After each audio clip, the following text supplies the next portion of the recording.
Ukraine के दारुल-हुकूमत Kyiv के कस्बे बूचा में शहरियों की इज्तिमाई कब्र दरियाफ्त होने के बाद आलमी बरादरी रूस पर बरहम है।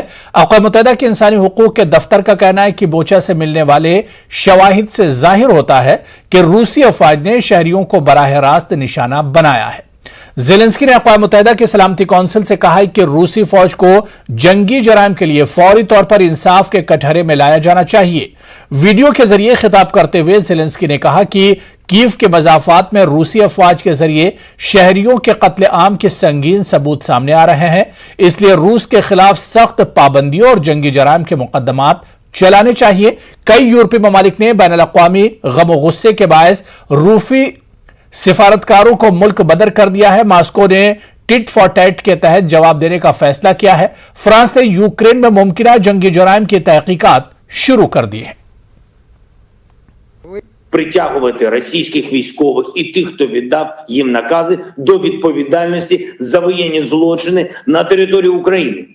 Кожен, хто віддав злочинні накази і хто їх виконував, вбиваючи людей, опиняться під трибуналом, який має бути аналогічним Нюрнберзькому процесу. Я хочу нагадати дипломатам Росії на території моєї держави, на території України скоюються найстрашніші воєнні злочини за увесь час після завершення Другої світової війни.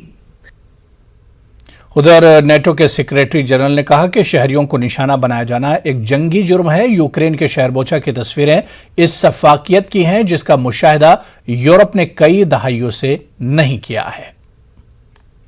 That we will see more. That we will see more examples of the killing of civilians, more examples of atrocities, and more examples of targeting killing of civilians, which actually are war crimes. Because I think we haven't seen everything that has taken place, because Russia still controls most of these territories.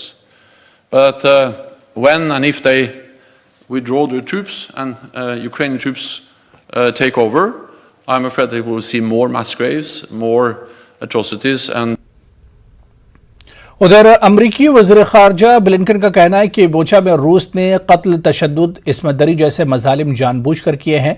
इनका कहना है कि दुनिया को रूसी जिम्मेदारों का एहतसाब करना चाहिए। ब्लिंकन ने कहा कि बोचा की रिपोर्ट्स काबिले एतबार हैं, दुनिया के सामने सबूत मौजूद हैं। Russian tide is receding from parts of Ukraine. The world is seeing the death and destruction left in its wake. And we're seeing, in particular, the horror that's been left behind at Bucha. Something that is touching people literally around the world. What we've seen in Bucha is not the random act of a rogue unit. It's a deliberate campaign to kill, to torture, to rape, to commit atrocities. The reports are more than credible. The evidence.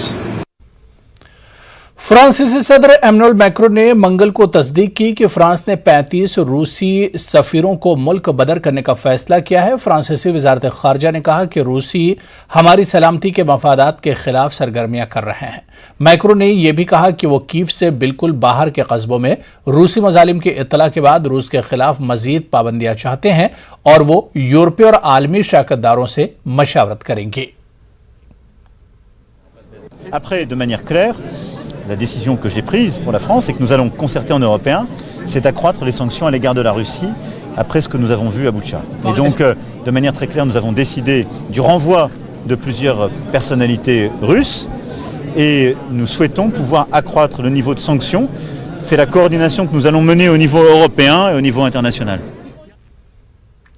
रूस और Ukraine के बीच जारी जंग को 1 माह से ज्यादा का अरसा हो चुका है। इस अरसे में सैकड़ों शहरियों की जानें गई हैं।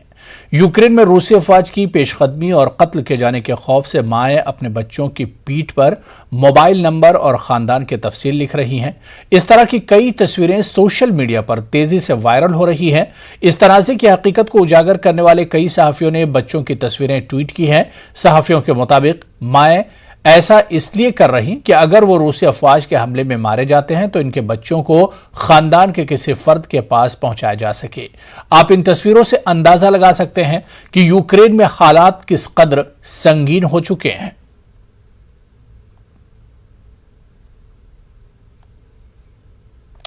अमेरिका रूसी तेल के हवाले से दोहरी पॉलिसी अपना रहा है। वो हिंदुस्तान और दीगर ममालिक पर दबाव डाल रहा है कि रूस से तेल न खरीदे, लेकिन खुद ही रूस से बड़ी मिकदार में तेल खरीद रहा है।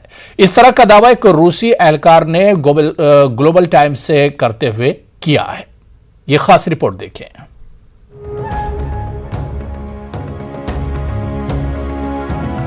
अमेरिका रूसी तेल के हवाले से दोहरी पॉलिसी अपना रहा है। वो हिंदुस्तान और दीगर ममालिक पर दबाव डाल रहा है कि रूस से तेल न खरीदे, लेकिन खुद ही रूस से बड़ी मिकदार में तेल खरीद रहा है। पिछले हफ्ते अमेरिका ने रूस से तेल की खरीदारी में 43% इजाफा किया है। एक रूसी एहलकार ने कहा है कि एक तरफ अमेरिका रूस से बड़ी मिकदार में तेल खरीदकर अपने तेल के ज़खायर में इजाफा कर रहा है और दूसरी तरफ यूक्रेन पर रूसी हमले का हवाला देकर दूसरे ममालिक पर दबाव डाल रहा है कि वो रूस से तेल न खरीदें। रूस की सलामती कौंसिल के डिप्टी सेक्रेटरी मिखाइल पोपोव ने रूसी मीडिया को बताया कि अमेरिका ने गुज़श्ता हफ्ते रूस से खाम तेल की खरीदारी में 43% इजाफा किया है। यानी अमेरिका रूस से रोजाना 1 लाख बैरल से ज्यादा खाम तेल खरीद रहा है। चीनी अखबार ग्लोबल टाइम्स की रिपोर्ट के मुताबिक रूसी एहलकार का कहना था कि यूरोप को अमेरिका से ऐसे ही हैरानकुन रवैये की तवक्को रखनी चाहिए। पोपोव ने कहा कि अमेरिका ने अपनी कंपनियों को रूस से मादनी खाद खरीदने की इजाजत दी है। यूरोप खाम तेल और कुदरती गैस के लिए रूस पर मुनहसिर है। ये जानते हुए भी अमेरिका और इसके यूरोपीय इत्तेहादी रूस के तेल पर पाबंदियां लगाने की बात कर रहे हैं। अमेरिका और बरतानिया दोनों पर दबाव है कि वो रूसी तेल पर पाबंदियां लगाएं। बरतानिया ने कहा है कि वो रूसी तेल पर अपने इन्हिसार को सिलसिलेवार मरहलों में खत्म कर देगा। नॉर्मल यूनिवर्सिटी में centre for Russian studies of east China के असिस्टेंट रिसर्च फेलो कोई हींग ने बताया कि रूस के बारे में अमेरिका की पॉलिसी 2 पहलुओं पर मबनी है। एक, रूस का मुकाबला करने के लिए लिबरलिज्म और दूसरा अमेरिकी मफादात का तहफ़्फ़ुज़ करना। अमेरिका रूस से मज़ीद तेल खरीदकर तेल की मंडी को कंट्रोल करना चाहता है। अमेरिका रूसी तेल सस्ते दामों में खरीदता है और अपने मुल्की मफादात के तहफ़्फ़ुज़ के लिए ऊंची कीमत पर यूरोप को फरोख्त करता है। अमेरिका की इस पॉलिसी का शिकार यूरोप हो रहा है। यूरोप का पैसा अमेरिका को जाता है और डॉलर यूरो के मुकाबले में मजबूत हो जाता है। तज्जियाकारों का कहना है कि रूस यूक्रेन के बहरान और रूसी तेल पर पाबंदियों से सबसे ज्यादा फायदा अमेरिका को हुआ है। कहा जा रहा है कि अमेरिका रूसी तेल खरीदकर अपने यूरोपीय इत्तेहादियों को फंसा रहा है। रूस ने पाबंदियों के दरमियान हिंदुस्तान को भी रियायती नरखों पर खाम तेल की पेशकश की है। हिंदुस्तान रूस से तेल लेने पर गौर खौज कर रहा है। अमेरिका ने इस पर तबसरा भी किया था। अमेरिका ने कहा था कि तमाम ममालिक को हमारा पैगाम है कि वो अमेरिका की तरफ से लगाई गई पाबंदियों पर अमल करें। व्हाइट हाउस की प्रेस सेक्रेटरी जेन साकी ने कहा था कि मुझे नहीं लगता कि हिंदुस्तान का रूस से तेल खरीदना अमेरिकी पाबंदियों की खिलाफ वर्जी होगी, लेकिन ये भी सोचें कि जब इस दौर की तारीख लिखी जाएगी तो आप कहां खड़े होना चाहते हैं। रूसी क़यादत की हिमायत हमले की हिमायत के मुतरादिफ है।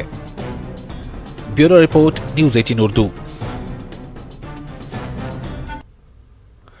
श्रीलंका के सदर की जानिब से अपोजिशन जमातों को दी गई एक इत्तेहादी हुकूमत के क़याम की तजवीज़ मुस्तरद कर दी गई है। अपोजिशन जमातें खुर्दनी अशिया, ईंधन और दवाओं की बदतरीन किल्लत पर हुकूमत से मुस्ताफ़ी होने का मुतालबा कर रही हैं। श्रीलंका तारीख के बदतरीन माशी बहरान से दो चार है। सदर राजपक्षे की क़यादत और पॉलिसियों से परेशान अवाम एतमाद खो चुके हैं। मुल्क भर में हुकूमत मुखालिफ एहतजाजी मुजाहरे जारी हैं। सदर ने पार्लियामेंट में मौजूद तमाम सियासी जमातों को इक़्तिसादी बहरान का हल तलाश करने के लिए वज़ारती ओहदों की पेशकश की, जिसे बड़े अपोजिशन इत्तेहाद SJB ने मुस्तरद कर दिया। SJB के ओहदेदार ने बताया कि अवाम चाहते हैं कि सदर और राजपक्षे ख़ानदान इक़्तिदार छोड़ दे। बाएं बाजू की जमात पीपल्स लिबरेशन फ्रंट ने भी तजवीज़ को ठुकराते हुए राजपक्षे खानदान से फौरी इक़्तिदार छोड़ने की अपील की।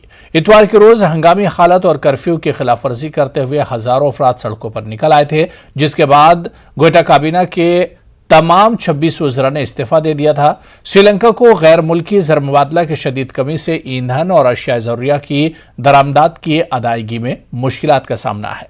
मुल्क में घंटों तक बिजली बंद रहती है। हुकूमत ने जुमे की रात को मुल्क में इमरजेंसी का ऐलान करके कर्फ्यू नाफिज कर दिया था, ताहम इसे गुज़िश्ता रोज उठा लिया गया था। श्रीलंका में आर्थिक स्थितियां तेजी से बदल गई हैं और उसके साथ ही यहाँ का मौसम भी बदल चुका है। बारिश हो रही है लेकिन लोगों का मूड नहीं बदला है। जगह जगह विरोध प्रदर्शन हो रहे हैं। देखिए क्या लिखा है यहाँ पर, स्टॉप रूलिंग अवर कंट्री। हम ये सड़क के बीचों बीच खड़े हैं। आप देखिए कि यहाँ पर एक तरफ और दूसरी तरफ प्रोटेस्टर्स हैं भारी संख्या में। ये सभी लोग होटल इंडस्ट्री से जुड़े हुए हैं। इनके व्यवसाय पर असर पड़ा है। पर्यटन यहाँ पर बहुत कम हुआ है। इनकी आमदनी काफी ज्यादा कम हो गई है। श्रीलंका का झंडा इनके हाथों में है, आप देखिए, और लगातार ये लोग नारेबाजी भी कर रहे हैं। ये appoint competent and credible people to make economic decision. Why are you protesting? Why are you protesting? Because we need actually one country, one law. Because Gotabaya is a crazy man. He cannot control this country. We need a real democracy. We are fighting for real democracy. We want to get back our dollars, what we paid for it, like all the TDL money, what you have paid for the tourism, and all the money has come from tourism. Where the money is gone, can't be missing in the bank. So we are struggling. So we need the money back to Sri Lanka to survive and sustain the tourism also. Tourism is a main area where we can have a good income and generate substantial income for the socially livelihood people. देखिए road के उस तरफ हम आपको दिखाते जाएंगे। राकेश, आप ये पोस्टर्स भी दिखाते रहिए जो उनके हाथों में बैनर्स हैं, स्ट्रॉन्गर टुगेदर, इस तरीके से लिखा है। अब देखिए आगे लिखा है, resolve diesel shortage. What are your demands? Yes, this government must go. They must go. We have to eliminate Rajapaksa. The whole cabinet has resigned. You are No, we don't accept that. That is no, we don't that. We want to eliminate the entire Rajapaksa family from Sri Lanka. You don't have diesel? You don't have diesel? Yes, we don't have this. Natural gas at home? Don't have. We don't No have gas. anything. We don't. No gas. No essential things. We don't have anything. विरोध प्रदर्शन जारी है। ये सबसे ज्यादा व्यस्त सड़क है। आप देखेंगे ट्रैफिक काफी ज्यादा है और ये वीआईपी इलाका भी है क्योंकि यहाँ से कुछ दूरी पर प्रधानमंत्री आवास है, महिंदा राजपक्षे का आवास है। ऐसे में सिक्योरिटी काफी ज्यादा है, लेकिन आर्मी की तैनाती होने के बावजूद, पुलिस की तैनाती होने के बावजूद यहाँ पर विरोध प्रदर्शन नहीं थम रहे। हम कुछ और आगे जाएंगे, आपको दिखाते रहते हैं। ये देखिए इनके हाथों में ये झंडा है, ये लिखा हुआ है no tourism and we lose our jobs. या what are your demands? What are your demands? Why are you protesting? To change. Can you hear me now? I can hear you. Can you talk? We can't sustain tourism if there is no gas, electricity. We can't keep our customers' guests comfortable. If the government is not providing this, tourism will fall. We won't have our jobs anymore. तो देखिए आज श्रीलंका में हालात ये हैं कि इन लोगों को सड़कों पर आना पड़ा है। इन लोगों के पास जॉब नहीं है, रोटी नहीं है। ये लोग करें तो क्या करें? ये चाहते हैं कि यहाँ के राष्ट्रपति गोटाबाया राजपक्षे इस्तीफा दे, यहाँ के प्रधानमंत्री इस्तीफा दे, फिर से चुनाव हो, नई सरकार यहाँ पर बने, तभी इनकी आर्थिक स्थिति सुधर पाएगी। ग्राउंड जीरो से कैमरा पर्सन राकेश नेगी के साथ जसप्रीत कौर, कोलंबो, न्यूज़ 18 इंडिया। अक़वाम मुत्तहिदा के इंसानी हुकूक के दफ्तर की तर्जुमान लिज थ्रोसेल ने श्रीलंका की मौजूदा सूरत हाल को लेकर इंसानी हुकूक की पामाली की रिपोर्ट्स पर तशवीश का इजहार किया है। Also been reports of excessive and unwarranted police violence against protesters. We are concerned that such measures were aimed at preventing or discouraging people from legitimately expressing their grievances through peaceful protests and frustrated the exchange of views on matters of public interest. We remind the Sri Lankan authorities that matters related to state of emergency must comply with international human rights law, should be limited to the extent strictly required by the situation and be proportionate to it, and should not be used to stifle dissent or hinder. तो चलिए यहां पर रुकेंगे फिलहाल छोटे से break के लिए।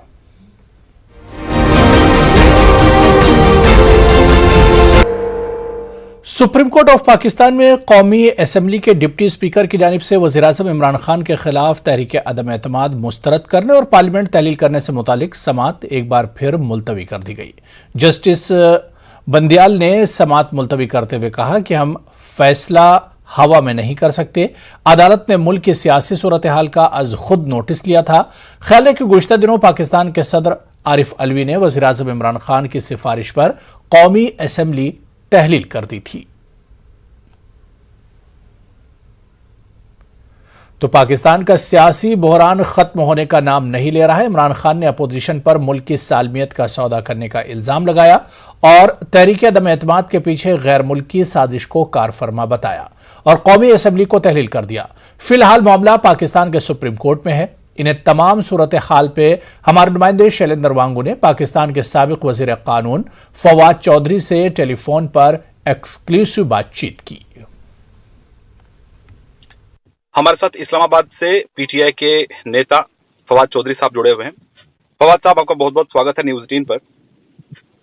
सर, सबसे पहला सवाल ये कि आपने आरोप लगाया विपक्ष पे कि वो विदेशी ताकतों के साथ मिलकर सरकार गिराने की कोशिश कर रहा है, लेकिन जिस तरह से नेशनल असेंबली में जो नो कॉन्फिडेंस मोशन था उसको रिजेक्ट कर दिया गया, जिसके बाद कई तरह के आरोप लगाए जा रहे हैं और ये कहा जा रहा है कि आपने कॉन्स्टिट्यूशन को फॉलो नहीं किया है। इस पर आप क्या कहेंगे? देखिए जी, पहली बात तो ये है कि अल्टीमेटली जब भी पॉलिटिकल क्राइसिस बढ़ता है तो सबसे बड़ा जो आर्बिटर है, सबसे बड़ा जो जज है वो अवाम होते हैं, पब्लिक होती है। और हमने ये किया है, हमने जो अवाम के पास जो है हम लेके जा रहे हैं, लोगों के पास जा रहे हैं। लोकतंत्र में, जमहूरियत में सबसे जो इम्पोर्टेंट फैसला है वो तो अवाम ने करना है। तो सवाल ये है कि जब हम लोगों के पास लेके गए हैं फैसला, अवाम को कह रहे हैं कि आप डिसाइड करें, लोकतंत्र डिसाइड करें, तो फिर ये कैसे प्रोसेस है? क्योंकि तमाम प्रोसेसेस तो अवाम ही से शुरू होते हैं, आइन भी अवाम के बराबर है और जो भी उनकी विल होगी उस पर चलेंगे। अब दूसरी बात यहाँ पे कि स्पीकर की जो रूलिंग है, ये एक आर्टिकल हमारा जो आइन का है 5 और हिंदुस्तान में भी इसके पैरेलल आर्टिकल है, वो कहता है कि आपने स्टेट से वफादार रहना है। अब जो वाकयात हैं, जो जिस तरीके से ये sorry no confidence move plan हुई, तो क्लियरली इंडिकेट करते हैं कि ये बाहर के एक मुल्क के कैपिटल में प्लान हुई और उन्होंने ये हमें बाकायदा धमकी दी पाकिस्तान को कि अगर ये नो कॉन्फिडेंस मूव कामयाब नहीं होती तो पाकिस्तान विल हैव कॉन्सिक्वेंसेस। आप मुझे बताइए कि कोई भी आदमी, चाहे हिंदुस्तान की हुकूमत किसी को अच्छी लगे या बुरी लगे, लेकिन अगर हम इस्लामाबाद से बैठ के फैसला करें कि वहाँ भी ये हुकूमत होनी चाहिए या कोई और सुपर पावर ही ये फैसला करे, जाहिर है कि वहाँ रिएक्शन होगा, कोई भी ये अलाउ नहीं करेगा। और स्पीकर ने उसी को सामने रखते हुए रूलिंग दी। सर, फिलहाल मामला अभी सुप्रीम कोर्ट में है। सुप्रीम कोर्ट से क्या उम्मीद कर रहे हैं कि वहां से जो अभी सुनवाई हो रही है तो जो फैसला आएगा, आप उसके लिए तैयार हैं? आप किस तरह क्या उम्मीद कर रहे हैं सुप्रीम कोर्ट से? सुप्रीम कोर्ट के जो भी फैसला हो, देखिए आज तक के फैसले जो है वो अवाम करते हैं। ये जो भी डिसीजन होते हैं सुप्रीम कोर्ट के, वहाँ वकीलों की मुँह चुदासियाँ होंगी, लॉयर्स के आर्गुमेंट होंगे, टेक्निकलिटीज होंगी, ये वो कर सकता था, नहीं कर सकता था, वो ये कर सकता था, नहीं कर सकता था। बट अब पूरी कौम गेयर अप है इलेक्शंस के लिए। और आप ये भी देखिए ना कि कितनी अजीबोगरीब पटिशन है कि एक हुकूमत को कहा जा रहा है कि हम इसको उतारना चाहते हैं और फिर अपोजिशन कहती है हमने नए इलेक्शन करवाने हैं। अब जब वो हुकूमत ने डिसॉल्व करके कह रही है नए इलेक्शन हो तो अपोजिशन भाग रही है। तो अभी ये तो की बात है कि आप कहें कि कह रहे हैं वोट को कि आप इस हुकूमत को बहाल करें, हम इनको नो कॉन्फिडेंस ला के घर भेजेंगे और फिर हम इलेक्शन कराएंगे। तो ये सारा प्रोसेस करने का फिर क्या दुख बनती है कि जब आपने करना वही है जो अभी होने जा रहा है। सर, इसी बीच अगर हम बात करें इमरान खान की, प्रधानमंत्री की, तो उनकी पॉपुलैरिटी को देखिए, पब्लिक में जो सपोर्ट था, क्या वो अभी भी बरकरार है? जो पिछले 3.5 सालों के अंदर कोई बदलाव हुआ है? क्योंकि जो आपने डिसीजन लिया, सरकार ने जो डिसीजन लिया असेंबली डिसॉल्व करने का, क्या पब्लिक आपके साथ है? क्या दोबारा इमरान खान को चुनेगी वहां की आवाम? राइट, ये देखिए ना, इसीलिए तो ये जो हुआ है सारा डिसीजन, उसमें यही तो इस वक्त जो हमारा अपोजिशन है उनको यही तो खौफ है कि वज़ीर-ए-आज़म इतने पॉपुलर है, इस वक्त तहरीक इंसाफ इतनी पॉपुलर है कि इनकी ये लोगों के पास जाना नहीं चाह रहे। They want to avoid elections at this moment because Imran Khan की पॉपुलैरिटी में तो बहुत बड़ा सर्ज है, पीटीआई की पॉपुलैरिटी में बहुत बड़ा सर्ज है, और इसीलिए ये लोग जो है ये मैदान छोड़ के भाग रहे हैं। कभी टेक्निकल जस्टिस में जा रहे हैं, कभी इसमें जा रहे हैं, but obviously this is not gonna happen, और अल्टीमेट डिसीजन लोगों ने लेना है। अदालतें टेक्निकल इंसाफ कर सकती हैं, इससे ज्यादा अदालतें कुछ नहीं कर सकती। जो सियासत फैसले हैं वो सियासत के मैदान में होंगे। सर, एक आखिरी सवाल, पिछले 3.5 सालों में पाकिस्तान और हिंदुस्तान के जो संबंध हैं वो किसी पॉजिटिव डायरेक्शन नहीं बढ़ पाए, मजबूत नहीं हो पाए हैं। तो जब दोबारा अगर आप सत्ता में आती है सरकार, अगर आपकी सरकार दोबारा सत्ता में आती है, तो भारत के साथ संबंध सुधारने के लिए आप क्या कदम उठाएंगे? देखिए, हम तो भारत का ताल्लुकात में बहुत अच्छाई चाहते हैं। हम तो समझते हैं कि भारत के साथ हमारे ताल्लुकात अच्छे होते हैं तो पाकिस्तान दो बड़ी ताकतों के दरमियान, यानी चाइना और इंडिया के दरमियान आ जाएगा, और पाकिस्तान में ही नहीं इस पूरे रीजन इकोनॉमी बदल जाती है। सो इमरान खान ने, आपको याद होगा, जिसके लिए ऊपर बहुत हमारे ऊपर क्रिटिसिज्म भी हुआ, इलेक्शन के बाद ही कहा कि मोदी साहब आ जाते हैं तो हम इसके ऊपर आगे बढ़ेंगे। बट अनफॉर्चुनेटली जो कश्मीर में एक्शन दिए गए उसकी वजह से सारे का सारा मामला ब्रेकअप हो गया। हम तो हिंदुस्तान के साथ बहुत करीबी जो संबंध चाहते हैं, इन ट्रेड में भी और बिजनेस में भी, और हम इकोनॉमी में भी। और स्पेशली देखिए, इमरान खान जो है वो तो हिंदुस्तान में भी बहुत पॉपुलर है। उनको जितना हिंदुस्तान के लोग उनको जानते हैं और वो लोगों को जानते हैं, पाकिस्तान में तो और कोई लीडर नहीं जानता। ये तो सिर्फ मोदी साहब के इकदाम थे कश्मीर में इस सारे मामले को ब्रेक किया।